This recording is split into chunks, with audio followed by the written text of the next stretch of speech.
Timnas Indonesia U17 bukan hanya sukses masuk babak perempat final Piala Asia U17, mereka juga sukses lolos ke Piala Dunia U17. Tentu saja pencapaian seperti ini sangat membanggakan, sekaligus membuat Timnas Indonesia U17 semakin jauh meninggalkan Malaysia.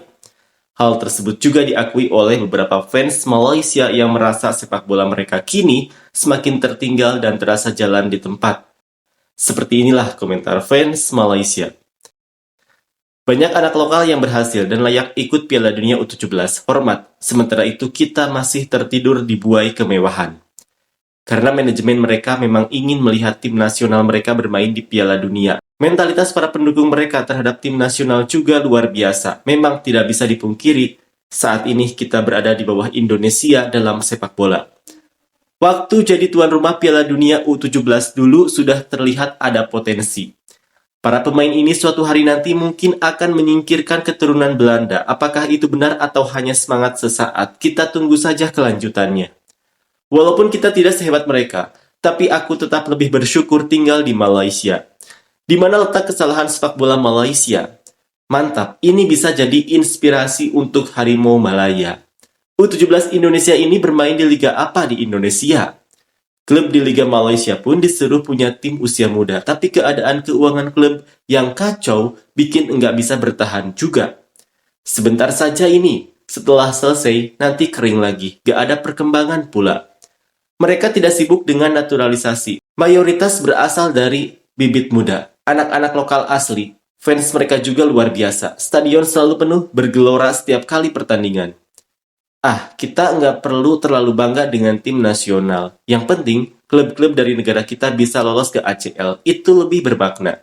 Usaha ada dukungan keuangan, manajemen yang baik, fasilitas yang memadai, serta ketulusan dan kejujuran dalam membangun tim. Bukan hal yang mustahil untuk sukses. Bersemangat betul padahal pas masuk senior tetap pakai anak Belanda juga kan? Lihat saja berapa juta yang dihabiskan untuk kirim training ke Inggris. Tapi lihat nanti 10 tahun ke depan, kemana arahnya? Myanmar dulu pun sempat lolos, tapi sekarang prestasinya gitu-gitu saja. Malaysia pun sebenarnya bisa, tapi banyak fans yang mentalitasnya masih belum berubah, masih berpikiran negatif. Padan muka Malaysia ketinggalan, nanti sebentar lagi tim senior mereka pula yang ke Piala Dunia. Fam lambat sangat, gaji saja besar. Masa harus tunggu TMJ tekan baru mau jalan? Mereka bermain untuk negara, dibandingkan pemain muda kita yang main demi cewek yang kirim DM, lalu jalan-jalan terus. Dulu Malaysia U17 juga hampir lolos ke Piala Dunia, angkatan Najmuddin Samad itu, tapi kalah di babak kedua. PSSI nggak pernah sering-sering posting foto rapat, tapi hasilnya kelihatan dari tim senior sampai junior. FAM hampir tiap hari posting soal meeting, tapi hasilnya nggak ada. Pemain keturunan yang baru masuk pun, itu pun karena jasa TMJ. Tak apa, nanti kita import saja. Apa susah? Nanti pasti ada scout power buat IG story, konon jumpa bakat terpendam. Selamat, ini memang harus diakui. Dari remaja sampai ke tim senior, mereka sekarang sedang tampil bagus dan semakin berkembang. Sekarang tim U17 mereka mencetak sejarah lolos ke Piala Dunia. Anak-anak kita kalau dibandingkan dengan mereka masih jauh tertinggal, semangat patriotisme mereka pun melebihi segalanya.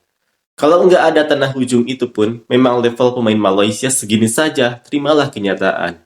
Sudah begitu, semua tidak mau menjalankan tanggung jawab, hanya mengandalkan JDT yang punya fasilitas sendiri dan selalu menekankan sport science. Lalu, apa yang dilakukan tim-tim lain selama lebih dari 10 tahun sejak JDT berdiri? Benar, di Malaysia bahkan siaran langsung pun stasiun televisi tidak mau ambil, katanya karena stasiun gratisan lah. Lalu kalau kejuaraannya tidak bergengsi, stasiun televisi juga tidak mau ambil. Di Indonesia, semua pertandingan sepak bola yang melibatkan negara mereka, semua stasiun televisi gratisan yang siarkan. Satu lagi, sepak bola Malaysia sudah rusak. Sudah dipolitisasi dan dijadikan alat oleh tokoh-tokoh tertentu. Di Indonesia tidak ada tangan-tangan tersembunyi seperti itu. Soal patriotisme ini memang harus diakui, sudah patah kaki pun kalau bisa masih mau berlari, masih mau main. Pemain kita baru latihan saja sudah kabur. Kemarin nonton Vietnam melawan Jepang di Piala Asia U17, sedih rasanya memikirkan nasib tim kita. Di mana tim kita? Jangankan Piala Dunia, masuk Piala Asia pun tidak lolos.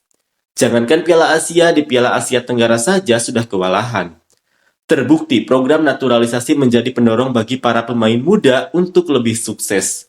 Lihat dan bayangkan saja kebugaran mereka sampai bisa mengalahkan tim-tim kuat dunia. Apakah tim Malaysia punya yang seperti ini? Salah satu caranya adalah berlatih dengan tentara. Pada era 70-80-an, sepak bola Malaysia banyak berlatih bersama tentara. Sebelum kejuaraan, para pemain pasti masuk ke kamp tentara. Kalau diperhatikan, pemain bola Malaysia di tahun-tahun itu banyak yang berpostur tegap dan tinggi. Itu salah satu cara untuk memperkuat kebugaran dan fisik. Calon pemain masa depan yang mantap, hanya satu kekurangan Asia Tenggara, yaitu ketika masuk usia 20-an, disitulah kita kalah dibandingkan dengan negara barat, terutama dari segi fisik. Nasib belum berpihak pada Malaysia. Waktu zaman AMD sedang kuat, 2-3 kali juga rasanya Malaysia hampir lolos ke perempat final, tapi kalah dengan tim-tim kuat. Dan saat itu, Piala Dunia U17 hanya ada 24 tim saja. Jadi harus masuk semifinal dulu, baru bisa lolos lewat jalur kualifikasi. Tahun ini pertama kalinya dimulai dengan 48 tim, dan kuota Asia ada 9 tim termasuk Qatar, tapi masa kejayaan kita di kelompok umur sudah berlalu. Butuh waktu juga untuk bisa dapat tim sekuat dulu. Terbaik Indonesia, pastikan jangan mengambil warga asing untuk mewakili tim U17, berjuanglah dengan pemain lokal sendiri. Selamat untuk skuad pelapis Garuda, kami dari Malaysia tetap mendoakan yang terbaik, ayo teruslah kuat.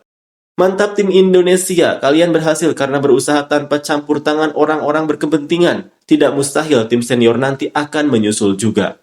Hebat, perkembangan sepak bola Indonesia sudah jauh meninggalkan kita. Saat kita masih bertahan di level Asia Tenggara, mereka sudah mengalahkan tim yang pernah bermain di Piala Dunia dan juga salah satu raksasa Asia.